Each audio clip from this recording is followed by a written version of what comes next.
할렐루야. 2025년 12월 7일 12월의 첫째 주일입니다. 오늘은 창세기 4장 1절로 26절에 있는 말씀을 통해서 죄악을 다스릴 수 있는 권세 있는 신앙을 소유하라. 죄악을 다스릴 수 있는 권세 있는 신앙을 소유하라. 이런 제목으로 하나님의 말씀을 선포하기 원합니다. 구약성경 5쪽이 되겠습니다.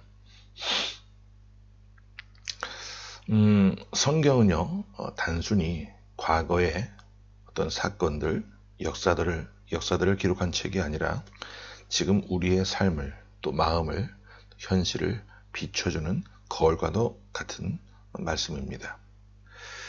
그런 말씀임을 가정하에 오늘 본문 말씀을 함께 살펴보기를 원하는데, 오늘 창세기 4장 말씀은 여러분들 잘 아시는 이야기죠. 바로 가인과 아벨의 이야기입니다. 아담과 하와가 이제 아이를 낳게 되었는데 바로 큰아들은 가인, 둘째 아들이 아벨. 이 부분에 대한 말씀들은 다 잘 아실 거예요. 그러면 우리 1절 말씀부터 함께 봅니다. 1절입니다. 시작. 아담이 그의 아내 하와와 동침하매 하와가 임신하여 가인을 낳고 이르되 내가 여호와로 말미암아 득남하였다 하니라. 자, 아들을 낳았어요. 이름을 무엇이라 했어요? 가인이라 했습니다. 가인이라고 하는 이 단어의 뜻은 하나님으로부터 얻었다라고 하는 뜻을 갖고 있습니다. 근데 정작 그 아들의 삶은 하나님을 잃어버린 삶을 살게 되죠. 하나님께서 하와에게 아들을 주셨을 때 하와가 이렇게 말합니다. 가인의 이름을 불러서 카인이다. 내가 여호와로 말미암아 얻었다. 여기서 카인과 카니티라고 하는 이 히브리어는요, 같은 어근을 쓰고 있는데 하와의 고백이 무엇이냐? 내가 하나님으로부터 얻었다. 무엇을 얻었느냐? 생명을 얻었다라는 거예요.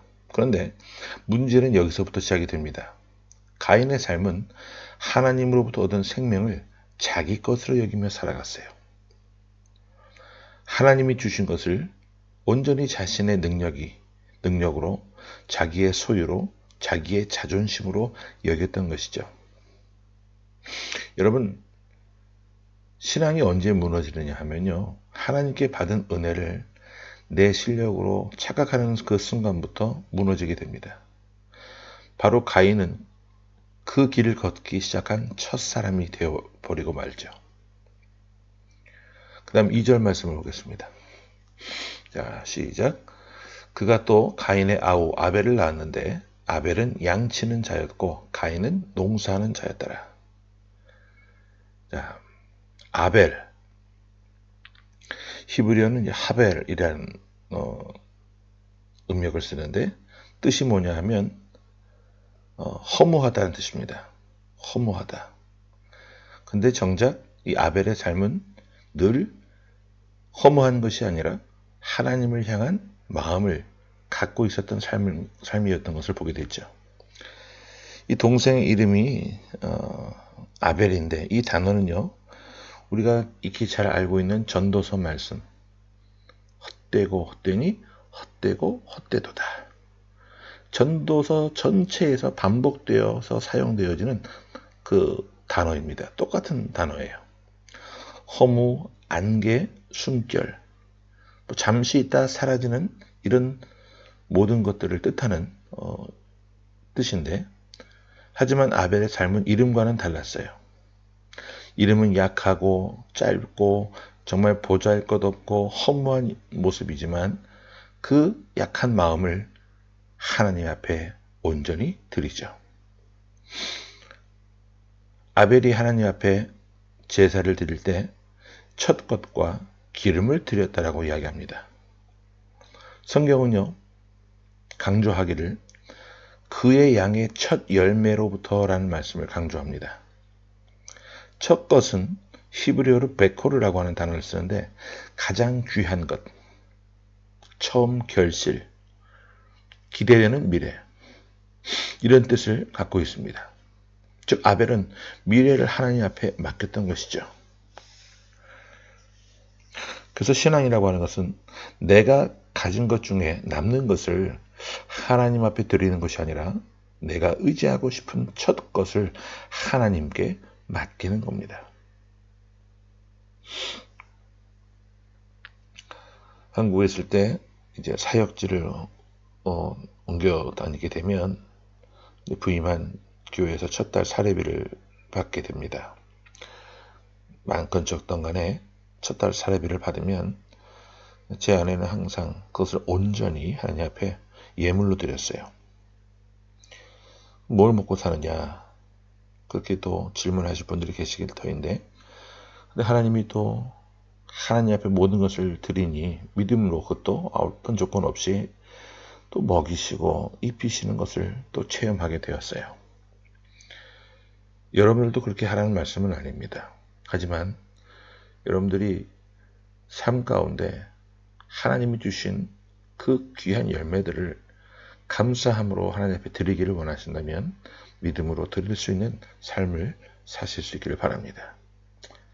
참된 믿음을 배경으로 해서 바탕으로 해서 하나님 앞에 무엇을 드리든지 간에 아낌없이 드릴 수 있는 그런 모습을 갖추시기를 바랍니다.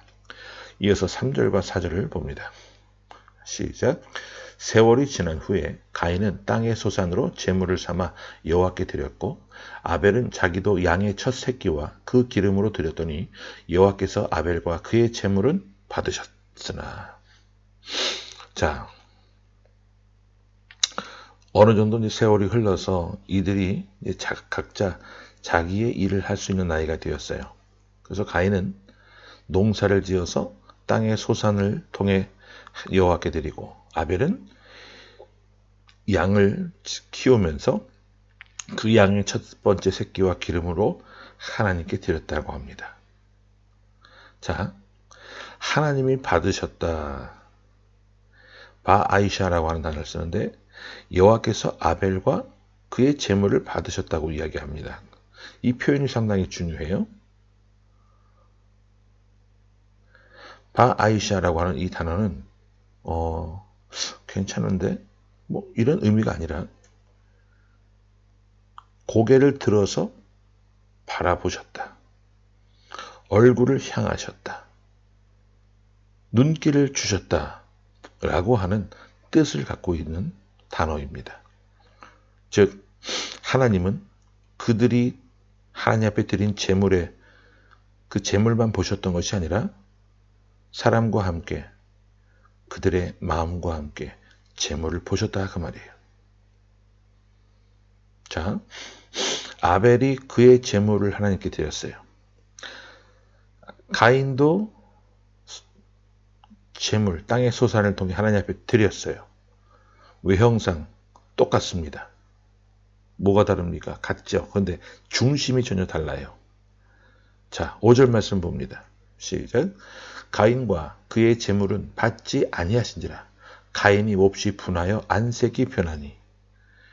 받지 않으셨다. 라우샤야 라고 하는 단어를 쓰는데 가인과 그의 제물은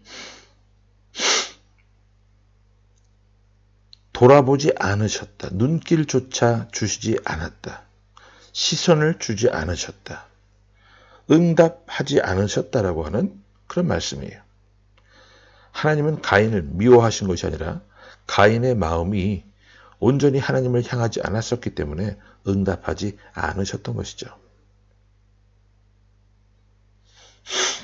오늘 우리가 예배를 드리는 예배 처소에 모여 있습니다. 교회라고 불려지는 이 건물에 왔어요.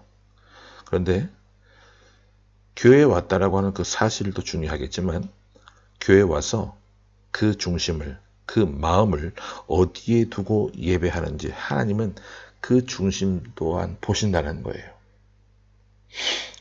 이해되십니까? 여러분들이 예배를 드릴 때, 하나님 앞에 뭔가를 드릴 때 중심을 보신다는 것을 꼭 기억하실 수 있기를 바랍니다. 이어서 6절과 7절을 함께 봅니다. 시작. 여호와께서 가인에게 이르시되 내가 분하여 함은 어찌 됨이며 안색이 변함은 어찌 됨이냐. 내가 선을 행하면 어찌 낯을 들지 못하겠느냐? 선을 행하지 아니하면 죄가 문에 엎드려 있느니라. 죄가 너를 원하나 너는 죄를 다스릴지니라. 하나님이 일종의 경고를 주시는데 죄가 문에 엎드려 있다라고 이야기합니다. 가인이 분노로 얼굴이 울긋불긋 변해 있을 때 하나님이 질문을 하셨어요. 가인아, 너 어찌해서 분노하고 있냐?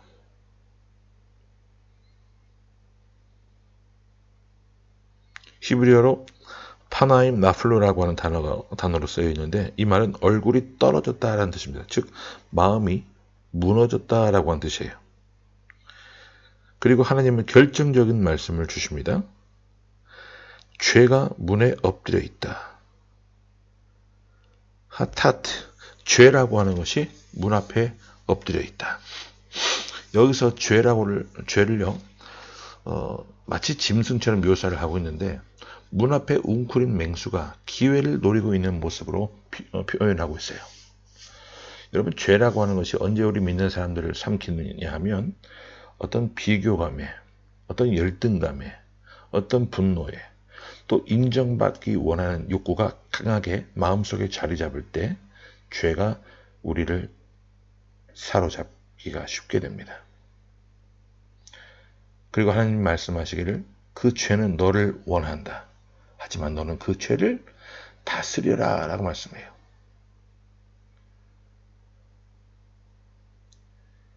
이 죄가 우리를 원한다. 이 타슈카라고 하는 단어인데 어떤 갈망이나 집착, 소유하려는 어떤 이런 욕구들을 말하죠.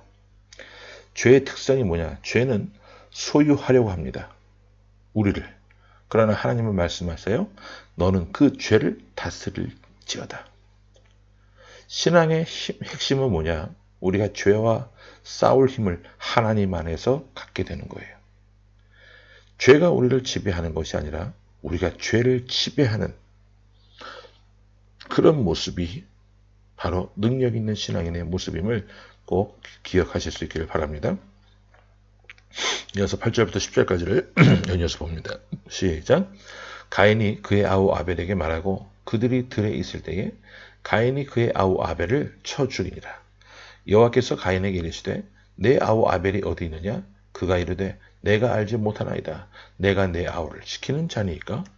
이르시되 내가 무엇을 하였느냐? 내 아우의 핏소리가 땅에서부터 내게 호소하느니라. 내 아우 아벨이 어디 있느냐? 이것은 책임을 묻는 하나님의 질문이죠. 가인은 그런 비교의식에 열등감에 분노에 사로잡혀서 죄에 사로잡힘을 당하고 결국 동생마저도 죽이는 그런 큰 죄악을 범하게 됩니다. 하나님이 물으셔요. 내 아우 아벨이 어디 있느냐? 하나님이 물으셨을까요? 다 아셔요. 그리고 위치를 묻고 있는 것이 아닙니다. 내 아우 아벨이 어디 있느냐? 이 말씀은 책임을 묻는 질문이에요. 이런 하나님의 질문에 가인의 대답은 굉장히 비꼬는 말투죠. 요즘 애들 말로 표현하면 선을 넘은 표현입니다. 하나님, 제가 아우를 지키는 사람입니까? 솜에르라고 하는 단어를 쓰는데 이 말은 보호자, 왓츠맨이라고 하는 뜻을 갖고 있는 단어입니다. 즉, 하나님 제가 제 동생이 보디가드라도 되는 줄 아십니까? 이런 말이죠. 하나님은 인간에게 관계의 책임을 주셨어요. 그것이 가정 안에서든 교회 안에서든 사회 안에서든 일터 안에서든 관계의 책임을 주셨는데 우리는 관계를 맺는 사람들을 서로 지켜주는 그런 삶의 모습이 되어야만 합니다. 비난하고 신란하고 모함하는 것이 아니라 지키는 삶이 되어야 됨을 꼭 기억하시기 바랍니다. 하나님이 내게 주신 아내마저도 보호하지 못하고 남편마저도 내가 감싸주지 못하고 하나님이 내게 주신 사랑하는 자녀들마저도 내가 지킬 수가 없다라고 한다면 그것은 연약한 삶이에요. 바람직한 모습이 아니에요. 꼭 기억하시기 바랍니다. 우리 11절부터 15절 말씀까지를 보고 정리합니다. 시작. 땅이 그 입을 벌려 내 손에서부터 내 아우의 피를 받았은즉 내가 땅에서 저주를 받으리니 내가 밭을 갈아도 땅이 다시는 그 효력을 내게 주지 아니할 것이요 너는 땅에서 피하며 유리하는 자가 되리라. 가인이 여호와께 아뢰되 내 죄벌이 지기가 너무 무거우니이다. 주께서 오늘 이 지면에서 나를 쫓아내시온즉 내가 죄의 낯을 배웁지 못하리니 내가 땅에서 피하며 유리하는 자가 될지라. 무릇 나를 만나는 자마다 나를 죽이겠나이다. 여호와께서 그에게 이르시되 그렇지 아니하다. 가인을 죽이는 자는 벌을 7배나 받으리라 하시고 가인에게 표를 주사 그를 만나는 모든 사람에게서 죽임을 면하게 하시니라. 심판 속에 하나님은 또 은혜라고 하는 것을 주시는데 가인에게 어떤 표를 주십니다. 하나님이 가인을 호되게 심판하세요. 땅에서 저주를 받게 되는데 농사를 지어도 효력을 얻지 못한다. 즉 열매를 맺지 못하게 된다는 거예요. 그리고 한 곳에 정착하지 못하고 이리저리 떠도는 유리하는 자가 되게 된다고 말씀하죠. 그리고 자기가 동생을 죽였기 때문에 그것이 소문이 나면 자기를 만나는 사람들마다 자기를 또 죽일 수 있다. 이런 또 두려움에 사로잡혀 있는 가인에게 그렇지 아니하다. 너를 죽이는 자는 벌을 7배나 받겠다라고 말씀하시면서 표를 하나 주셔요. 그리고 그를 만나는 모든 사람들에게서 죽임을 면하게 하셨다라고 말씀합니다. 자, 이 표라고 하는 것은 오트라고 하는 단어를 쓰는데 표징, 보호, 은혜의 사인 이런 뜻을 갖고 있는 단어예요. 가인이 저지른 범죄는 굉장히 무거운 죄이지만 하나님은 죄인을 끝내 그 가인을 끝내 버리지 아니하시고 함께 하시는 포용하시는 하나님의 모습을 보게 돼요. 그래서 우리가 성경 속에서 볼 수 있는 하나님은요. 죄는 반드시 심판하시지만 그 죄인은 끝까지 포기하지 않으시는 하나님의 모습임을 알게 됩니다. 그래서 오늘 말씀을 정리해보면 예배라고 하는 것은 첫 것을 드리는 무엇이다? 마음이다 라는 거예요. 시간이 되든 재능이 되든 그것이 어떤 관계이든 물질이든 남의 것이 아니라 내가 얻은 첫 것을 하나님 앞에 드리는 것이 예배라는 것. 그 다음에 비교하는 것은 죄의 문을 여는 그런 결과를 얻게 되기 때문에 항상 비교하는 마음을 갖지 않도록 마음을 지키실 수 있기를 바랍니다. 그리고 죄는 항상 짐승처럼 문 앞에서 웅크리고 기다리고 있다는 거예요. 그래서 우리 마음이 약해질 때, 마음이 흔들릴 때, 자존심이 상할 때 죄에 우리가 빠지기 쉬운데 그때 하나님 말씀하십니다. 너는 죄를 다스려라. 그리고 책임질 수 있는 삶의 모습이 되어야만 합니다. 그건 내 문제 아닙니다. 그렇게 회피하는 것이 아니라 이 사람은 내가 지켜야 될 사람이다. 내가 함께해야 될 사람이다 라고 하는 그런 책임의식을 갖고 함께하는 것이 우리 믿는 사람들의 도리예요. 그리고 심판 속에서도 은혜라고 하는 것은 여전히 존재하고 있음을 기억하실 수 있기를 바랍니다. 가인에게 오트라고 하는 것, 표를 하나 주시는데 죄인을 향한 하나님의 끈은 절대로 끊어지지 않아요. 죄인을 향하여서 하나님이 내민 손은요, 하나님 그 손을 죄인이 붙잡기만 하면 건져내 주십니다. 그런데 완악하고 강박한 영혼들이 그 하나님의 손을 뿌리치는 것이 문제죠. 마무리하면 창세기 4장 말씀은 인간의 첫 번째 살인 이야기이기도 하지만 하나님께서 죄와 인간을 어떻게 바라보시는지 알려주는 귀한 말씀이 담겨 있습니다. 하나님은 우리가 드리는 것을 보시지만 동시에 우리의 중심을, 마음을 보신다는 것을 꼭 기억하십시오. 죄가 우리를 원하지만 우리는 그 죄를 다스릴 수 있는 힘을 하나님으로부터 받을 수 있습니다. 그리고 하나님은 또 실패하고 넘어진 자들을 끝내 버리지 아니하십니다. 그리고 오늘도 하나님은 우리에게 질문하십니다. 내 마음의 문 앞에 무엇이 엎드려 있느냐? 항상 자신을 살피고 마음을 살펴보거라. 그리고 너는 누구를 지켜내야 하느냐?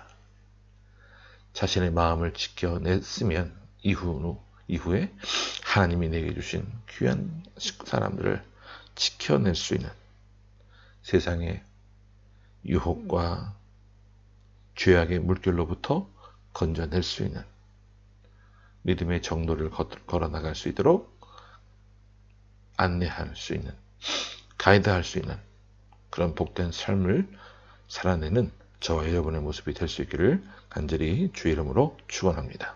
아멘. 함께 말씀을 기억하며 기도합니다. 하나님, 은혜를 감사합니다. 오늘 창세기 4장에 있는 말씀을 통해서 하나님, 우리가 드리는 것들을 한번 점검해 볼 수 있도록 도와주옵소서. 중심을 드리기를 원합니다.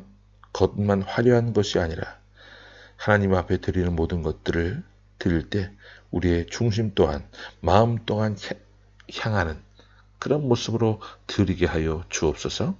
남는 찌꺼기를 드리는 것이 아니라 가장 첫 번째 귀한 것을 하나님 앞에 드릴 수 있는 삶이 되게 하여 주옵소서. 마음을 다스릴 수 있기를 원합니다. 하나님, 비교하거나 또한 하나님 열등감에 빠져서 분노하는, 쉽사리 분노하는 그런 우리 연약함을 주님 변화시켜 주셔서 하나님 앞에 감사하고 감동하며 만족하며 살아나가는 복된 인생이 되게 하여 주옵소서. 죄에 넘어지지 않도록 항상 우리 마음을 지켜주시고, 마음이 약해지지 않도록, 마음이 흔들리지 않도록, 자존심이 무너지지 않도록 도와주옵소서. 하나님이 우리에게 주신 귀한 만남의 복들을 통해 우리가 함께 해야 될 사람들을 지켜낼 수 있는 삶이 되게 하시고, 세상 가운데 하나님이 주신 표를 통하여서 은혜를 누리며 살아나가는 귀한 삶의 여정이 될 수 있도록 도와주옵소서. 이 성탄의 계절에 하나님, 이 땅에 오신 예수 그리스도의 삶을 우리가 다시 한번 되짚어 보면서 이 땅에 나를 구원하기 위해 인간의 연약한 몸을 입고 오신 그 하나님의 예수 그리스도의 그 크신 사랑을 우리가 묵상하며 이 한 주간도 넉넉히 이기고 감당해내는 복된 시간들이 되게 하여 주옵소서. 살아계신 예수 그리스도의 이름으로 감사하며 간절히 기도하옵나이다. 아멘.